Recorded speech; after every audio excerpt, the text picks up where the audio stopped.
Hello everyone.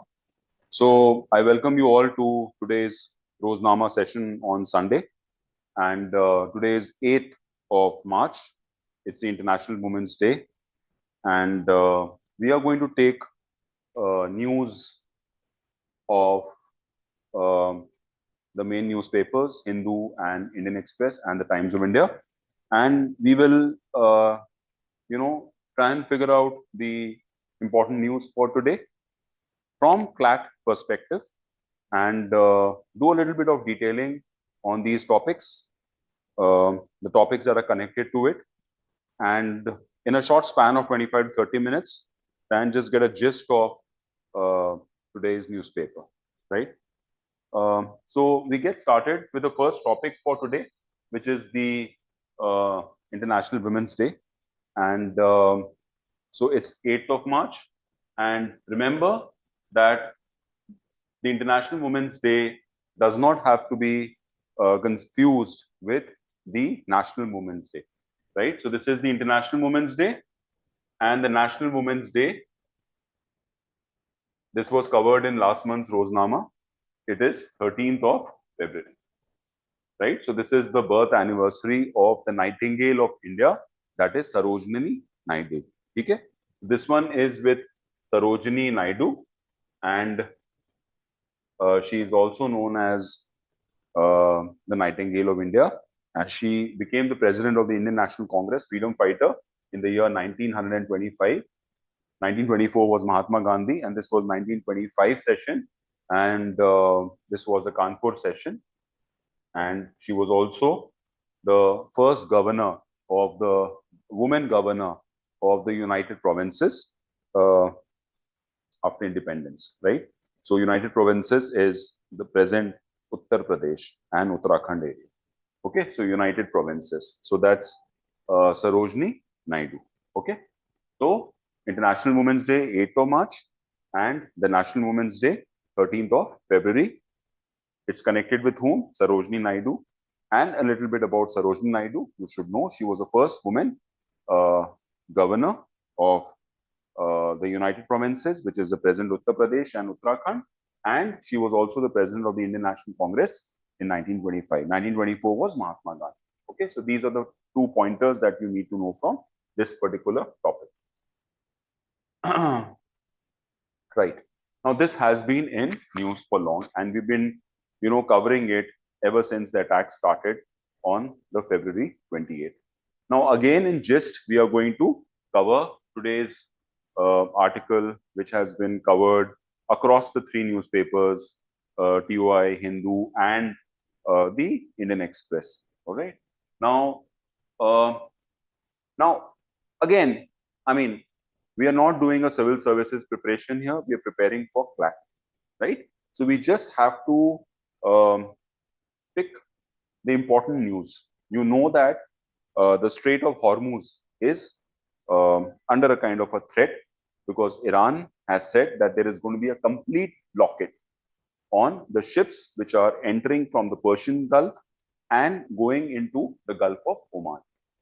Right? Now we are going to look at it from a max perspective, but we are also going to understand a little bit about Iran today, right? And we are going to look at 4 to 5 pointers with respect to Iran, right? Also the important choke points across the world.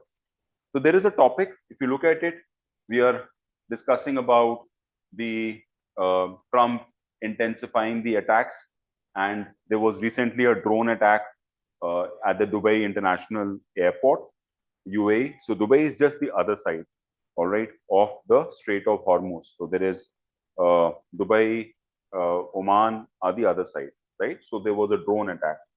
Now, there is also a statement today that by the president of Iran, Pezeshkian, that he does not want to attack anymore the Middle East countries. He has called them as brothers. So unless Iran is attacked, they will not attack. And he has also clarified that the intent of the attack was the American military bases in the Middle East. Okay. So we'll build on this, but if you just look at the news, one is So Iran has apologized for attacks on neighbors, so primarily the Middle East countries here. All right. Then there is a connected news. You know, recently the torpedo, US torpedo, struck the Iranian ship which had come for the exercise Milan at Vishakhapatnam, and while it was going back near Gale, Sri Lanka, the south side of Sri Lanka, this torpedo attack happened, and a lot of Iranian sailors died. So now recently there were more ships, and Jaishankar made this statement that on the humanitarian grounds, they've asked the Iranian ships to dock. So there is a connected news with this. Then we have this. There's a news item on you know the friendship between India and Iran, right? So there was quite a you know, the opposition had spoken about that we have not you know, the ships had come for the Milan exercise, and there were more than 60 countries participating, and they were a guest, and we did not ensure that, you know, they went home safe, and we did not look after them. But now here is a statement from Iran's representative to India. So this article is significant in a way where he endorses India's support to Iran. All right. And so, you know, Iran and India have a past, and a lot has been going in terms of building the economic interest. So we're going to discuss about a few things. We're going to discuss about the international north-south corridor, where the Chabahar port becomes a very critical aspect. Okay, so we're going to look into that. So again, we are talking about Iran in depth. Then again, the Raisina dialogue, where Jaishankar had commented about, you know, supporting the Iranian ships docking at Kochi. So again, we have a topic which is called the Raisina dialogue. Right now, this particular event happens every year, and this Raisina is basically the president's enclave where this particular meeting takes place. And this time we have the Prime Minister of Finland, Alexander Stubb, who is the chief guest at the Raisina dialogue. Okay, and they've also mentioned about the ship that US torpedoes sunk the Iranian frigate IRS Dana. Okay, so there's an article which is based on this, right? Next, we are going to look at Navy may escort Persian Gulf ships. So Indian government helping some ships, you know, coming out of the Persian Gulf. So, I mean, again, broader context is 20% of global oil passes from the Persian Gulf through the Strait of Hormuz into the Gulf of Oman, and then gets into the Arabian Sea. And therefore, I think we should just have an understanding of the map. Okay? And this decision of helping the ships escort through the Persian Gulf, the ships that are stranded. Okay? So this is going to take place in 2 days. So a decision आया नहीं है. This is part of Operation Salkam, which was launched to ensure maritime security in the Gulf. ठीक है? तो यहाँ पे देखो, यहाँ पे एक और मेंशन किया हुआ है हूतीज का. तो हूतीज क्या है? तो we are talking about axis of resistance now. ठीक है, सो जब हम ईरान को डिस्कस करेंगे, we'll discuss about Hezbollahs, we'll discuss which is Lebanon, Hamas, which is the Gaza Strip, and then we'll discuss about the Houthis. Houthis attack from Yemen, right? So that's in fact the capital Sana'a is controlled by the Houthis, right? तो यहाँ पे Houthis के बारे में mention किया हुआ है, इसलिए इंपॉर्टेंट हो जाता है. और ये ऑपरेशन संकल्प क्यों लॉन्च किया था? बिकॉज हुतीज का अटैक होता था. और हुतीज क्या अटैक करते हैं? जो सुएज कैनाल से रेड सी आता है, और रेड सी से बाबले मंडेब स्ट्रेट है, which is again an narrow strait, which has Horn of Africa on the other side. We have Djibouti and all that, and on the other side is Yemen, right? So Yemen से हुतीज attack करते हैं वो ships को, इसलिए वो operation संकल्प को launch किया था। ठीक है,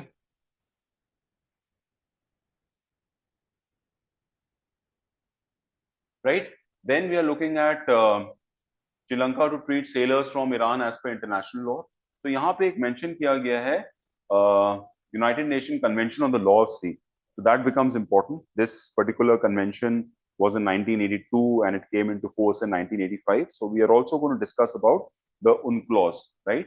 And that's what the Sri Lanka has said, that they are going to treat the sailors from Iran as per international law. So what US has said is, boss, do not deport them to Iran. You just keep them there, right? But that's what Sri Lanka has made this statement, that it is going to be as per international law, right? So international humanitarian law applied to the survivors of IRS Dana. So this was a particular Iranian naval vessel which had come for exercise Milan, right? Now, why is the Strait of Hormuz important? Okay, so we are going to look at that. So all these articles are around Iran and particularly around the Strait of Hormuz. Okay, so we'll just package them into one. Flashpoint Hormuz, as US and Iran threaten each other. Again, we are talking about Strait of Hormuz. Trump has said that he's going to, ensure that there is no blockade, and nobody has sovereignty rights on the Strait of Hormuz. Okay, and therefore nobody can control that particular strait. But there are security issues. So Trump has said that the ships don't have to worry, and US, whatever, with its fleet, etc., is going to ensure that safe passage takes place. Why is it critical? Because total 20% of the global oil supply passes from the Persian Gulf through the Strait of Hormuz, which is a narrow strait of 33 kilometers, into the Gulf of Oman and then to the Arabian Sea, right? So that's why it becomes critical. So we are going to see there's so many articles based on it. And then last but not the least, there was a mention of hard. So why I took up this is because you just need to know what is a full form of hard, right? They're nothing but the terminal high altitude air defense system, right? So the hard has been in news. So at best you can be asked that what is a full form of hard? Okay? So terminal high altitude air defense system. Okay? So hard. Terminal high altitude air defense system. So ये US का air defense system. Okay? And now again, I was talking about axis of resistance. So Israelis have attacked Lebanon, right? So Lebanon is from where Hezbollah operates, right? So when the strike happened on Iran, right, which was part of the Operation Epic Fury, which was a US and Israel-led attack, then the Hezbollahs from Lebanon had attacked, and that's the reason Israel has retaliated. Okay, and this is part of the news. Okay, you see, if you look at the map of Israel, to the northwest of it is Lebanon, and Israel and Lebanon have had wars in the past, and the line that divides Israel and Lebanon is called as the blue line. Okay, it's called as the blue line. All right, and so this is slightly on a different context, but this was Chidambaram's article in which he has spoken about India bending to world's policemen, because recently there was a statement by US that they are going to allow India procure oil from Russia.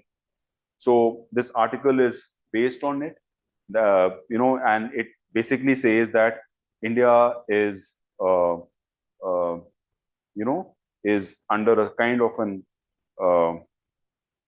instructions from the US, right? So that's the reason India bends to world's policemen, right? So this article is about it. Okay, so we'll just come to it, and yeah. So this is all related to Iran. Okay, this is all related to Iran. So what we'll now do is we will first look at the geopolitics here. So the Strait of Hormuz. Now, why is it important? Is because if you look at the Strait of Hormuz, this particular line, now this is Iran, this particular strait is the Strait of Hormuz. It is a 33 kilometers stretch as the crow flies, and the top of it is UAE, and then you have Oman. So this side is UAE, this is Oman, all right, and here you have Bahrain, Qatar, Iraq, Kuwait, Saudi Arabia, all these countries are here. Okay, and this side is Iran. So this is a very critical Gulf. I mean, if you look at these Middle East countries here, which are definitely part of OPEC, the oil producing countries, producing and exporting countries. So अब यहाँ से तुम देखो जो Persian gulf हैं, इसके surrounding countries क्या हैं? इसके सराउंडिंग कंट्रीज हो गए इराक, ईरान तो हो ही गया, इराक हो गया, so Iraq, and then you have Kuwait, and then you have Saudi, and then you have Qatar, you have Bahrain, you have UAE and Oman. Okay, so this particular, so till here, if you just look at the Persian Gulf, okay, if you just look at the Persian Gulf, you will say the countries which are bordering, you could be asked this question, what are the countries bordering the Persian Gulf? So you will say Iran, Iraq, Kuwait, Saudi, Bahrain, Qatar. All right, and you have UAE and Oman. So this is what borders the Persian Gulf. 20% of global oil passes from this strait. Okay. Now, why is this strait critical? So just to give you an example, Qatar has stopped producing the liquefied petroleum gas. Why? Because of the security concerns. You see, the Qatar military base of US military base was attacked. Bahrain, the military base of US was attacked. So there are security concerns. The ships that get the LPG, they're crossing this. Iran is a threat here, right? So that's the reason. What will happen now? If the LPG is not able to pass, now Qatar is one of the largest suppliers of LPG in the world.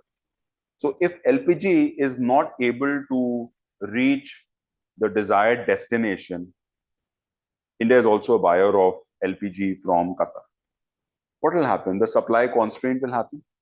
And once the supply is not there and the demand is there, the price will definitely rise. So this can lead to inflation. In fact, this can lead to stagflation, huge increase in the price. Okay, so therefore the Strait of Hormuz becomes pretty important. And then you have the Gulf of Oman here, right? So Gulf of Oman has obviously Oman, और यहाँ पे तुम जाओगे तो यहाँ पे आ जाएगा Yemen, right? And this is Iran, and then you have Pakistan. तो सबसे पहला चीज तो ये देखो कि what are the countries that are bordering Iran? Okay, so if you know the answer, you can just put that in the comment box, and we'll discuss in a bit. What are the countries that are bordering Iran? And what are the countries that are bordering Israel? You should know this. Okay. Now, two things that we need to know here. India ke liye dekho, Iran has been all-weather friend with India. Iran was earlier called Persia, and then in the 1920s, the name changed from Persia to Iran. The Shah dynasty came, and Reza Pahlavi Shah was the last emperor. His father was the founder of the Pahlavi dynasty, and Reza Pahlavi Shah was overthrown because of the Islamic Revolution in the year 1979.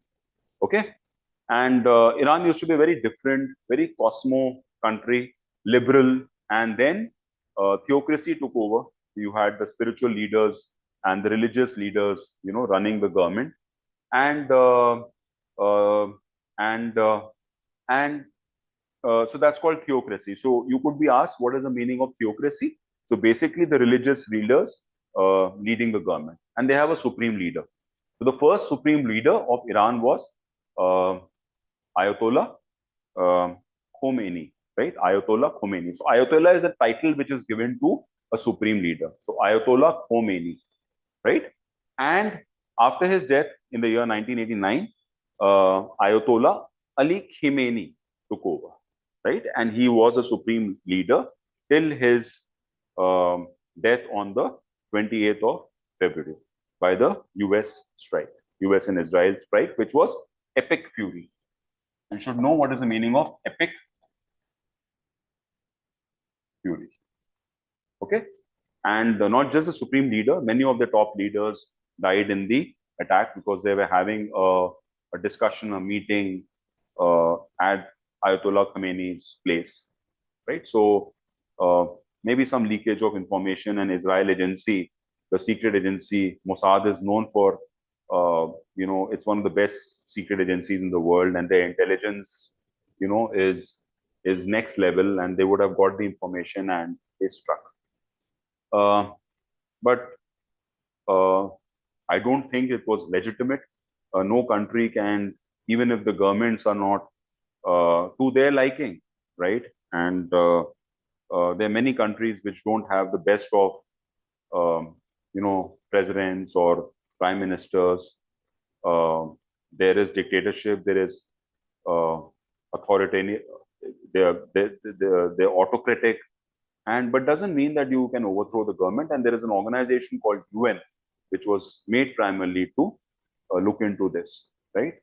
But this particular process of just going and killing somebody, kidnapping somebody, is beyond the international laws, right? So we'll have to see how the future unfolds for us. But what all is happening in the last couple of months is not the best thing to happen in terms of the rule of law. Anyways, so I asked you two questions. One was the countries which are bordering Iran. Okay, so to its right we have Pakistan, then we have Afghanistan, then we have Turkmenistan, and then we have Caspian Sea. So remember, there is a place called Ramsar, and in February we had discussed about the Ramsar Convention. So Ramsar is just a beach town north of Iran.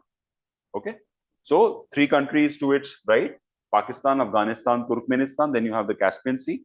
Then you have Azerbaijan and Armenia, right? Azerbaijan and Armenia, right? So these are two countries, Azerbaijan and Armenia. So that side you have Azerbaijan and Armenia, and then you have Turkey, and then you have Iraq, right?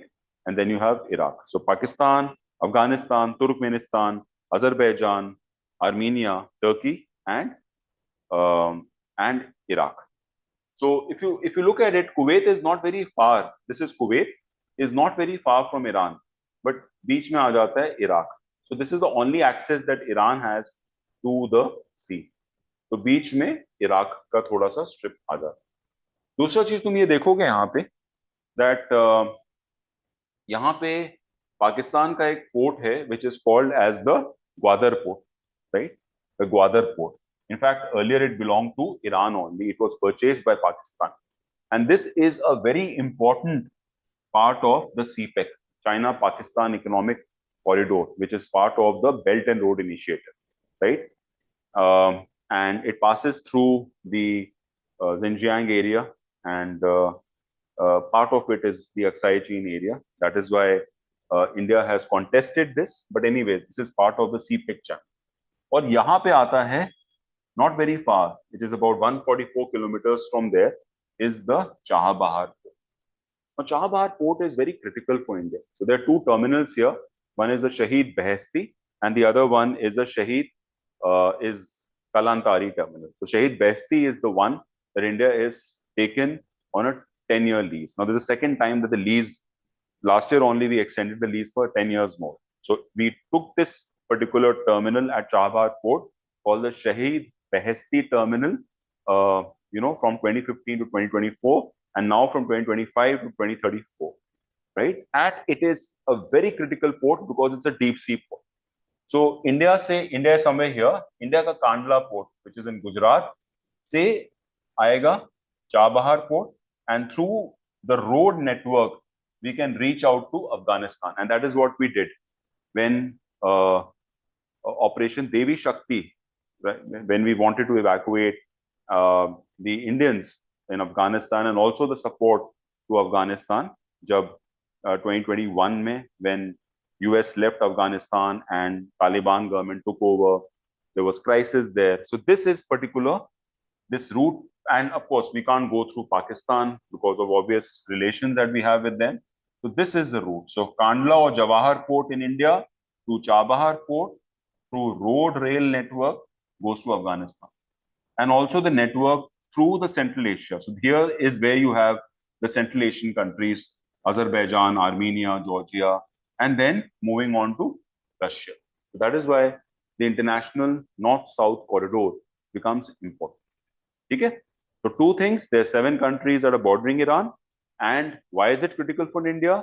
Because the Chabahar port. When was, so which terminal in Chabahar port is India, has India built? Is the Shahid Beheshti terminal, right? Shahid Beheshti terminal. Okay, it is again on lease till 2034.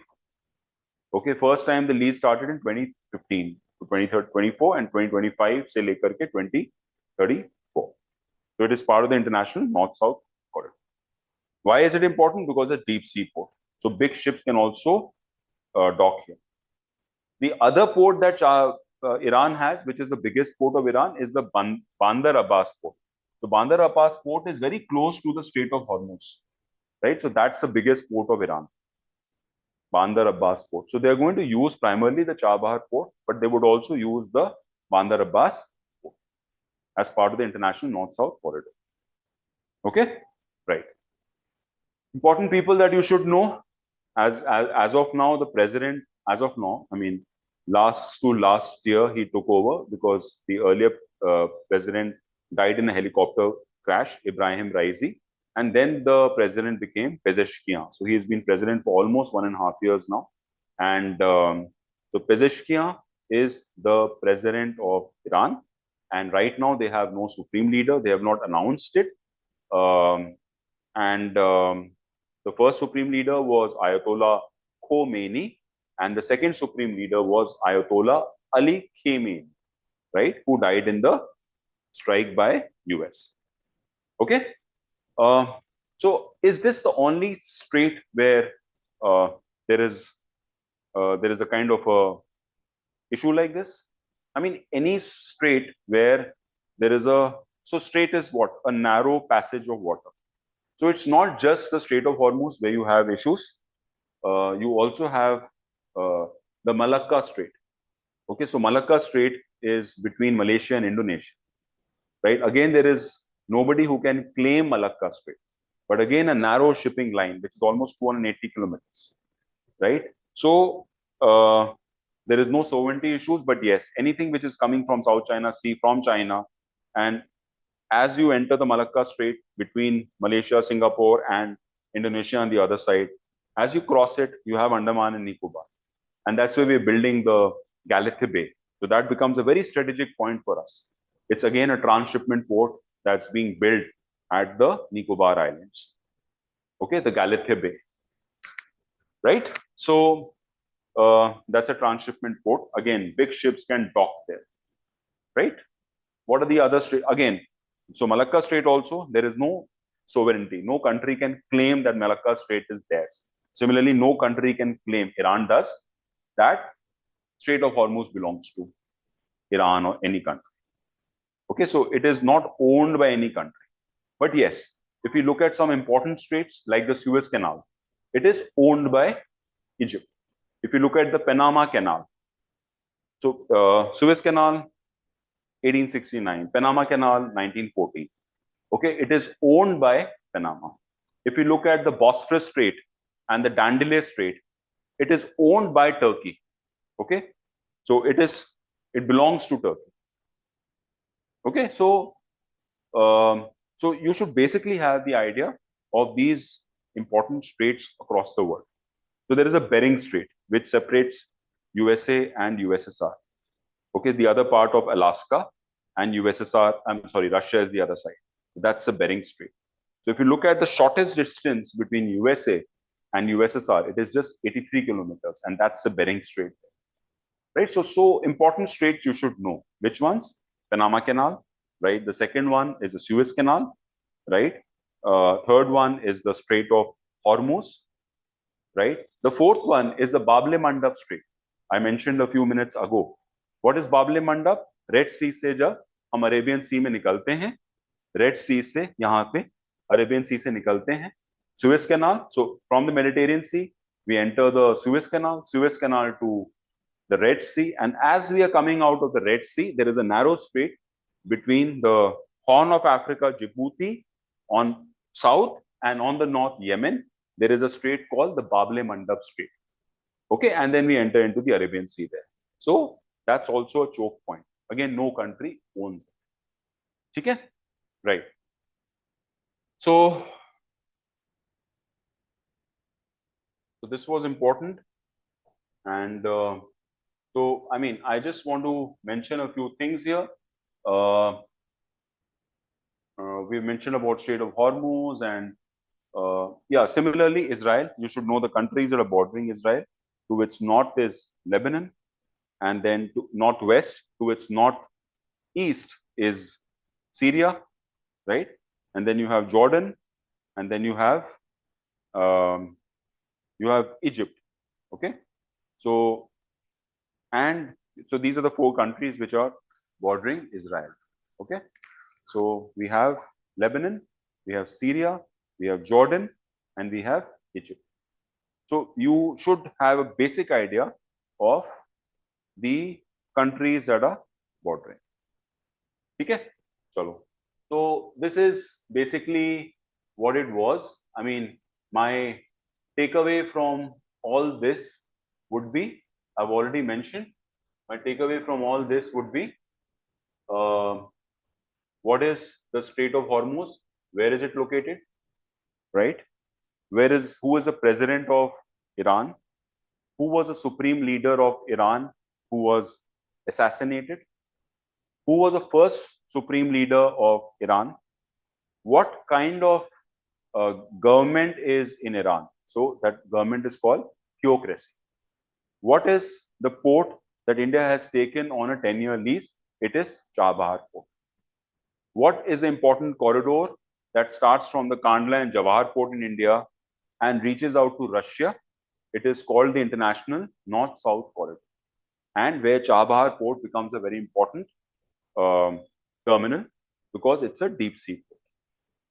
Okay, so it gives India access to Afghanistan and also to the Central Asian countries and to Russia. The International North-South Corridor, right? And so Chabahar port is also very close to the Gwadar port. Gwadar port is part of CPEC. So CPEC से क्या हो गया? China-Pakistan Economic Corridor, right? And since it goes to the Aksai Chin part, that is why we have said, also the POK part, that's why we have said that we do not approve of this particular Belt and Road Initiative. Okay, so it's part of the China-Pakistan Economic Corridor. Okay, all right. Okay, and what was the operation which was launched by Israel and US? It's called Epic Fury. Epic Fury, right? What is the operation that was launched by Iran in retaliation? True Promise 4. It is called as True Promise 4. Okay, Epic Fury, और यहाँ पे आ गया True Promise 4. Okay, all right. So we are done with this, and so again, there was one important meeting that happened in India. You should know about it, and which is, I've already mentioned that Jaishankar's picture is here. He's a foreign minister. The Raisina dialogue. Okay, where is it taking place? It is taking place in Delhi. All right, at the Raisina estate, जहाँ पे president का मतलब estate है वहाँ पे. Okay, so Raisina Hills is part of the Aravallis. Aravallis is also in news. So you have parts of Delhi, Haryana, Rajasthan, and Gujarat, which is part of the Aravalli range. Okay, so last month there was a controversy regarding the Aravalli Hills, what qualifies as Aravalli Hills, and of course it was later struck by the Supreme Court. It had given a parameter of 100 meters to qualify for the Aravalli Hills, and therefore a lot of environmentalists, they went really crazy. And yes, Supreme Court listened to them, and finally we had a stay on that. So Raisina dialogue becomes important, and this is uh, done by two important organizations, which is the Observer Foundation, which is a group that is owned by which is this foundation is owned by the Reliance Group, okay, and we have the Ministry of External Affairs that organize this particular dialogue every year, okay. And who was the chief guest? The chief guest for the Raisina dialogue was the Prime Minister of Finland, which is who is Alexander Stubb. Okay, Alexander Stubb. Okay. Also, which ship was downed by the US torpedoes? The name is IRIS Dana. Remember that. IRIS Dana. ठीक है, चलो तो ये वाला part हो गया. And then again we are building on this only. तो यहाँ पे अच्छा एक और चीज याद रखना, एक्सेस ऑफ रेजिस्टेंस में कौन कौन सी कंट्रीज आती है, बिकॉज उसका भी थोड़ा सा मेंशन यहाँ पे हुआ है. तो एक्सेस ऑफ रेजिस्टेंस में जो कंट्रीज आती हैं वो हैं ईरान के साथ. With Iran we have the, तो Iran is basically Shia Muslim, okay. तो तीन कंट्रीज और आती हैं. कंट्रीज आती हैं मतलब एक तो हिजबुल्ला ग्रुप्स आते हैं, Hezbollah, then we have Hamas, right, which is Gaza. Hezbollah is Lebanon, and we have the Houthis. तो उसके बारे में यहाँ पे मेंशन किया हुआ. And what is the exercise? To check the Somali pirates, because जो बाबले मंडप स्ट्रेट से शिप्स निकलती थी उसको अटैक करते थे, तो इंडिया ने ऑपरेशन स्टार्ट किया था उस समय, ऑपरेशन संकल्प. ओके, उसका उस समय ऑपरेशन किया था स्टार्ट, ऑपरेशन सलकम, which was launched to ensure maritime security in the Gulf area. And especially against the Houthis, right? तो Houthis कहां से बिलोंग करते हैं? येमेन. ठीक है, चलो आगे बढ़ते हैं हम. तो everything is related to that. और अभी देखो श्रीलंका ने बोला कि हम इंटरनेशनल लॉ को फॉलो करेंगे. तो इंटरनेशनल लॉ के बारे में जब बात करते हैं, थोड़ा सा बैकएंड में हम लोग जाते हैं, कौन सी इंटरनेशनल लॉ की बात कर रहे हैं? हम लोग उन क्लॉज की बात कर रहे हैं, United Nation Convention on the Law of Sea. Okay, तो ये पार्ट थोड़ा इंपॉर्टेंट हो जाता है. ये कन्वेंशन कब आया था? 1982 में, and this came into force in 1984. और कम इनटू फोर्स का मतलब हो गया कि सिग्नेटरीज चाहिए होते हैं 60. जब इसके सिग्नेटरीज हो जाते हैं तो उन क्लॉज कम्स इनटू फोर्स. 60वां कंट्री क्या था? The 60th country was Guyana. द 60th country was Guyana. Okay, and now we have more than 166 countries, in fact, which have signed the UNCLOS, and plus the European Union. So these are the countries which are part of UNCLOS. Okay, so there is a law of sea. The headquarters is in Jamaica. Okay, Kingston, Jamaica में इसका headquarters. तो इसके बारे में पढ़िएगा. तो इसमें basically it talks about the rights that you have over the waters and from where do you have the international waters. तो बेसिकली इसमें ही बताया जाता है कि 12 नॉटिकल माइल्स तक, 12 नॉटिकल माइल्स तक आपका टेरिटोरियल वाटर है. ठीक है, 1 nautical mile is equal to 1.85 kilometre. तो मोटा मोटी 20 किलोमीटर तक आपका टेरिटोरियल वाटर्स. फिर आता है कॉन्टिगुअस जोन. ठीक है, फिर आता है आपका contiguous zone which goes till 24 nautical miles. ठीक है, और उसके बियॉन्ड हम लोग जाते हैं till 200 nautical miles. तो ये तुम याद रखना, 12, 24 एंड 200. ठीक है, तो ये तुम्हारा एक्सक्लूसिव टेरिटरी है, टेरिटोरियल वाटर्स 12 नॉटिकल माइल्स, यानी 20 किलोमीटर तुम्हारा पूरा है. और 200 नॉटिकल माइल तक तुम्हारा एक्सक्लूसिव इकोनॉमिक जोन. और एक जो जोन है बफर एरिया है वो 24 नॉटिकल माइल्स. तो between your territorial waters and the economic zone, जो ये वाला पार्ट है, ये कॉन्टिगुअस जोन कहलाता है. ये टेरिटोरियल वाटर्स. ओके, एंड ये तुम्हारा हो गया exclusive economic zone. 200 nautical miles which is मोटा मोटी इक्वल टू 370 किलोमीटर्स के beyond. This is your international waters. So when they are saying it will be according to the international law, they're also taking into consideration, of course, I mean the UN laws and the UNCLOS. That becomes important. Okay, चलो. अच्छा, श्रीलंका का जो port बहुत ही important है, जो China के साथ बना है, उसका नाम क्या है? हम्बन टोटा पोर्ट. ओके, उसका नाम है हम्बन टोटा पोर्ट. ठीक है. Who is the president of Sri Lanka? Is Disha Nike. The president of Sri Lanka is Disha Nayak. And who is the prime minister of Sri Lanka? Is Harini. Harini. All right. How many capitals Sri Lanka has? Sri Lanka has got 2 capitals. One is, of course, Colombo, and the other one is Sri Jayawardene Kutte. Okay, Sri Jayawardene Kutte. Jayawardene is a former president of Sri Lanka who was assassinated. Sri Jayawardene Kutte, which is a legislative capital. Okay. तो ये सब फंडे थोड़े से याद रखना. And when you study about Sri Lanka, also study about LTTE, which came into force in 1975 and to 2011 they were finally eliminated. ठीक है. तो ये तुम्हारा ये वाला पार्ट हो गया. Strait of Hormuz we have done अच्छे से. We have done this also. Then we discuss about the THAAD missile, which I told you, terminal high altitude air defense system, which the US has used to counter the strikes that have taken place in the Middle East countries and especially Israel. Okay, in Tel Aviv. Okay, so this is again the Hezbollah attack. Lebanon. Lebanon का याद रखना, जो prime minister है, he was earlier the head of the International Court of Justice. Nawab Salam is the prime minister of Lebanon. ठीक है.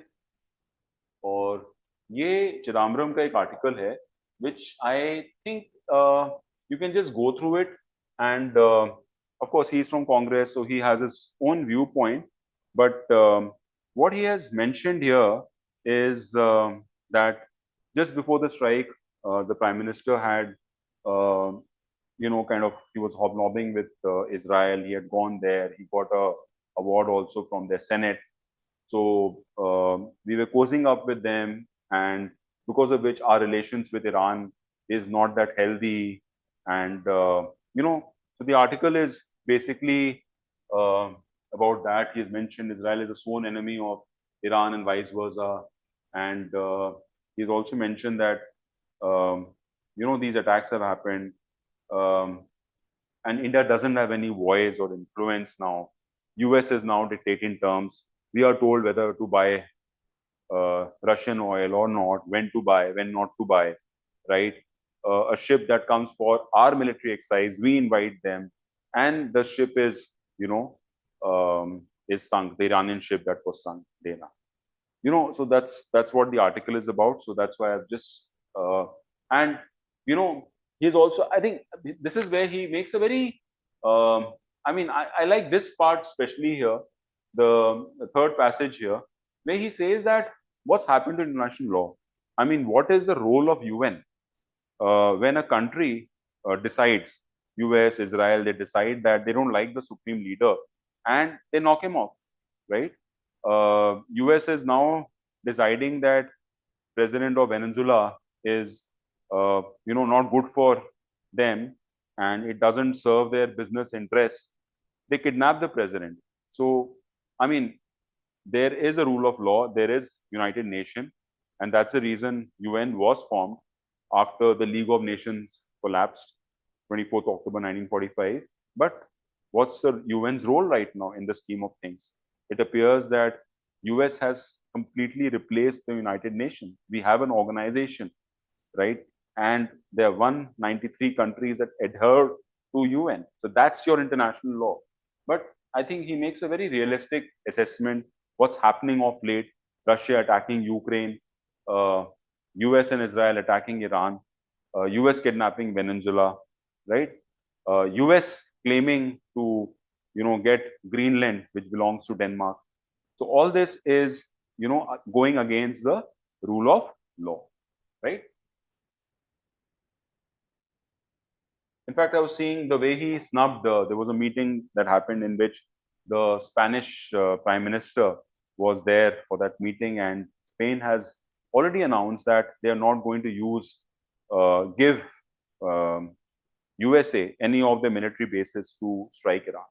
Okay, and so Trump immediately said that there's going to be no more trade with Spain. So this is neo-colonism now.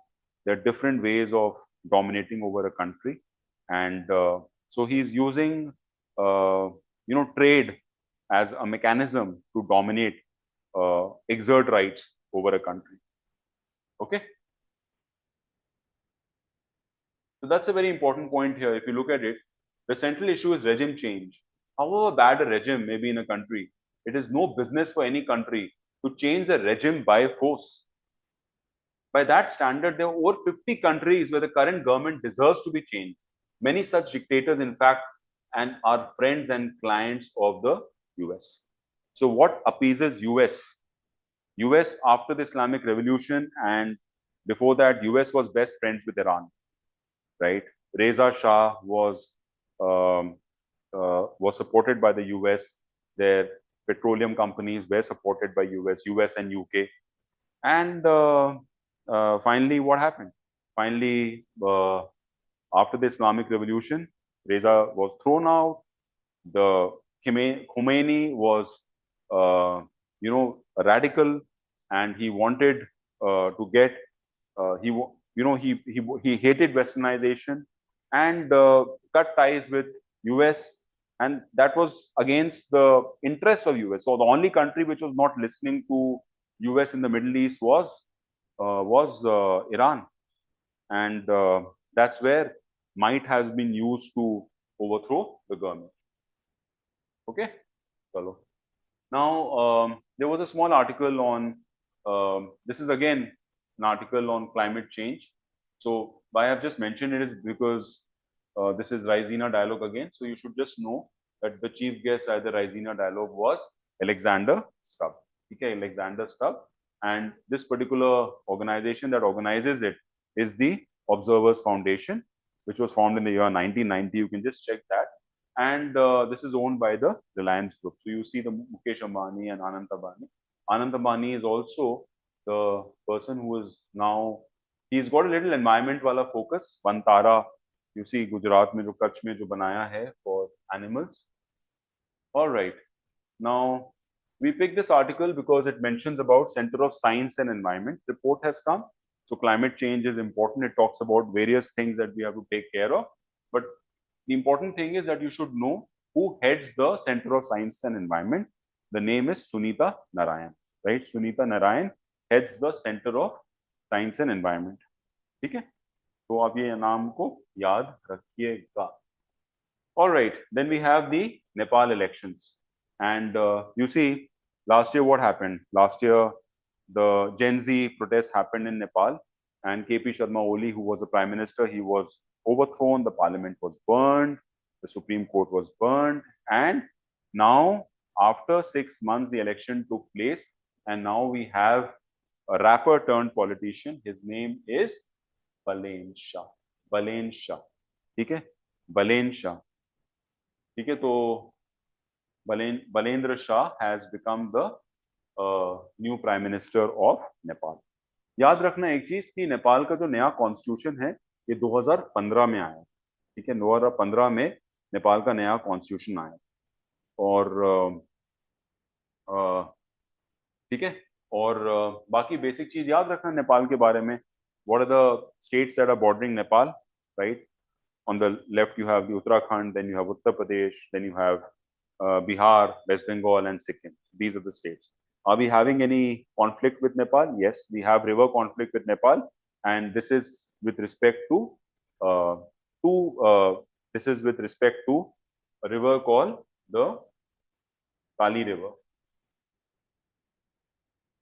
Okay, and the place is called Lipul. So there are two parts. Lipu Lake, and the other one is Limpia Dhura.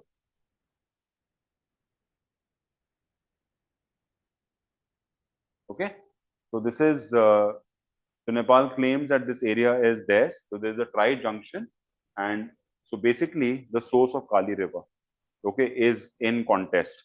So India claims that Lipu Lake is the Lipu Lake, Limpiadhura is the source point. So just understand it this way, that there are two source points here. India is claiming that this is a source point, therefore this boundary belongs to India, and this place is called the Dharochul area, right? Whereas Nepal claims that this area. So what are the areas in contest? The Lipu Lake area and the Limpiadhura area. So this is just an unconnected topic, but I'm just mentioning it because we're talking about Nepal, we're talking about Gen Z protests. So Dipen Shah has become the new prime minister. When was the constitution of Nepal formed? 2015. ठीक है, तो बस ये याद रखना. और there is one more river जिसके साथ हमारा प्रॉब्लम है, because the course of river has change, ठीक है, and that is called as the Susta river. ठीक है, so more territory has come into India. So these are two parts where we have conflict with Nepal. ठीक है, और ये जो